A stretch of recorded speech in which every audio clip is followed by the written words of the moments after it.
Praise the Lord everyone. मैं सुमित छावड़ा आप सबका स्वागत करता हूं परमेश्वर की हजूरी में और अपने इस चैनल पर।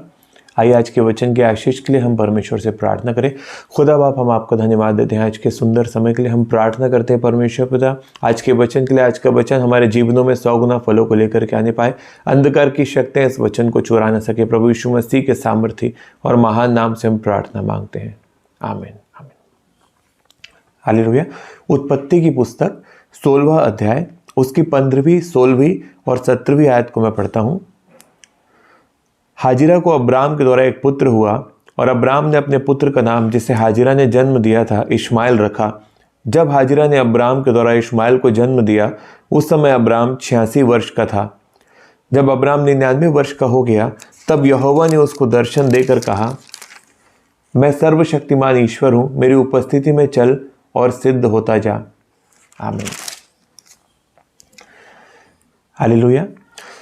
परमेश्वर के वचन में लिखा कि अब्राम के ऊपर परमेश्वर की योजना थी और परमेश्वर ने अब्राम से बोला था कि मैं तेरे वंश को बढ़ाऊंगा।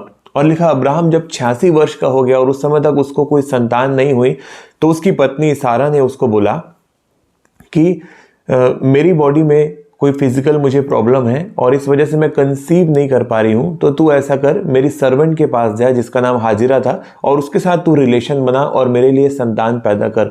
और अब्राम ने अपनी पत्नी की बात को मान लिया और जब वो अपनी दासी के पास, हाजिरा के पास गया, तो उससे उसे एक पुत्र हुआ और उसने उसका नाम इश्माएल रखा। और उस समय अब्राम की उम्र जो थी 86 वर्ष की थी। और वचन कहते हैं कि जब अब्राम 99 वर्ष का हो गया, तब यहोवा ने उसको दोबारा से दर्शन दे करके उससे बातचीत की। 86 से लेकर के 99 वर्ष, अर्थात पूरे 13 साल परमेश्वर ने अब्राहम से एक शब्द की भी बात नहीं की। केवल उस वजह से कि अब्राहम ने परमेश्वर की प्रतिज्ञा को पूरा करने के लिए अपने शरीर का इस्तेमाल किया, अपनी बुद्धि का इस्तेमाल किया। उसने परमेश्वर के ऊपर भरोसा नहीं रखा। परमेश्वर की योजना जो थी वो अब्राहम और सारा से उन्हें संतान देने की थी और अब्राहम ने उसे अपने और हाजिरा के द्वारा पूरा करने की कोशिश की। और अब्राहम को यह लगा कि बच्चा तो मेरा ही कहलाएगा। लेकिन पूरे 13 साल बीतने के बाद परमेश्वर ने उसे दोबारा दर्शन दिया और कहा कि मेरी उपस्थिति में चल और तू सिद्ध बन, तेरे अंदर सिद्धता की कमी है।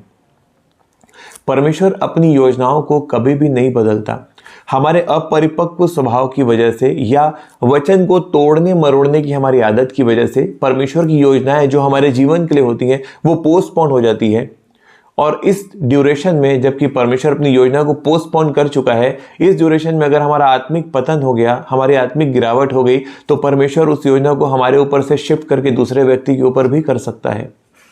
इसलिए कभी भी परमेश्वर की योजनाओं को पूरा करने के लिए फिजिकल एफर्ट्स काम नहीं आते, स्पिरिचुअल एफर्ट्स ही काम आते हैं। ना बल से ना शक्ति से, लिखा पर मेरी आत्मा के द्वारा। अब आप सोचो कि पूरे 13 साल तक अब्राहम अपने उस पुत्र को रोज देखता होगा और रोज धन्यवाद देता होगा परमेश्वर का कि परमेश्वर मैं तेरा धन्यवाद देता हूं, तूने अपनी वाचा को पूरा किया और मेरे लिए एक पुत्र दिया। पूरे 13 साल। और जब वो बच्चा 13 साल का हो गया, 13 साल बाद अचानक परमेश्वर दर्शन देता है और बोलता है कि ये वो पुत्र है ही नहीं, मेरी उपस्थिति में चल और तू परफेक्ट बन और मैं तेरे और सारा से ही वो संतान तुझे दूंगा। जिस प्रकार से हम सोचते हैं, परमेश्वर उस प्रकार से नहीं सोचता।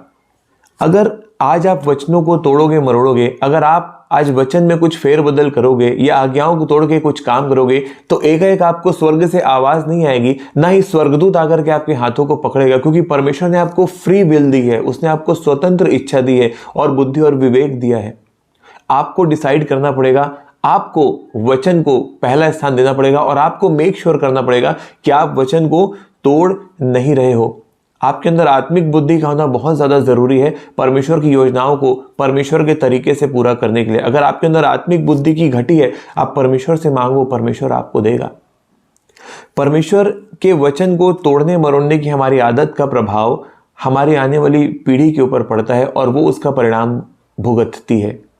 इसलिए कभी भी परमेश्वर के वचनों को तोड़े मरोड़े मत। परमेश्वर अपनी योजनाओं के लिए बहुत ज़्यादा गंभीर रहता है। जो प्लानिंग उसने आपके ऊपर रखी है, जो कॉलिंग उसने आपके ऊपर रखी है, उस कॉलिंग को लेकर के, उस प्लानिंग को लेकर के परमेश्वर बहुत ज़्यादा सीरियस रहता है और वो चाहता है कि आप भी उन योजनाओं को, अपनी उस कॉलिंग को उतनी ही गंभीरता से लें।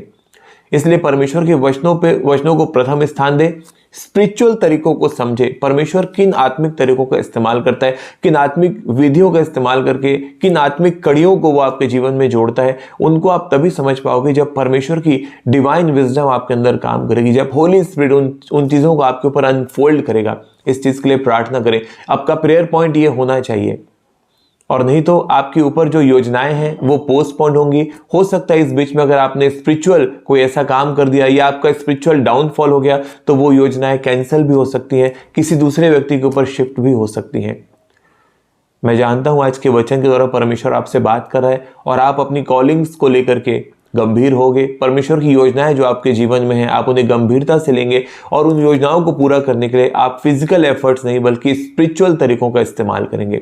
आइए आज के वचन की आशीष के लिए हम परमेश्वर से प्रार्थना करें। खुदा बाप, मैं आपका धन्यवाद देता हूं। मैं विश्वास करता हूं आज आपने अपने लोगों से बातचीत की है। ये वचन परमेश्वर जो कि आज इन्हें दिया गया इनके जीवन को बदल रहा है, इनके स्पिरिचुअल परमेश्वर हालेलुया डाउनफॉल को दूर कर रहा है और आपकी योजनाओं को लेकर के इन्हें गंभीर कर रहा है। सारी शैतानी युक्तियों को हम यीशु के नाम से कैंसिल करते हैं और धन्यवाद के साथ प्रार्थना यीशु मसीह के नाम से मांगते हैं। आमीन आमीन। मैं मिलता हूं आपको अपनी अगली वीडियो में। God bless you all. परमेश्वर आपको बहुत आयत की आशीष दे। चैनल को सब्सक्राइब करें, वीडियो को लाइक करें, कमेंट सेक्शन में आमीन लिखें, प्रेयर को अपने लिए रिसीव जरूर करें। God bless you all. जय मसीह की।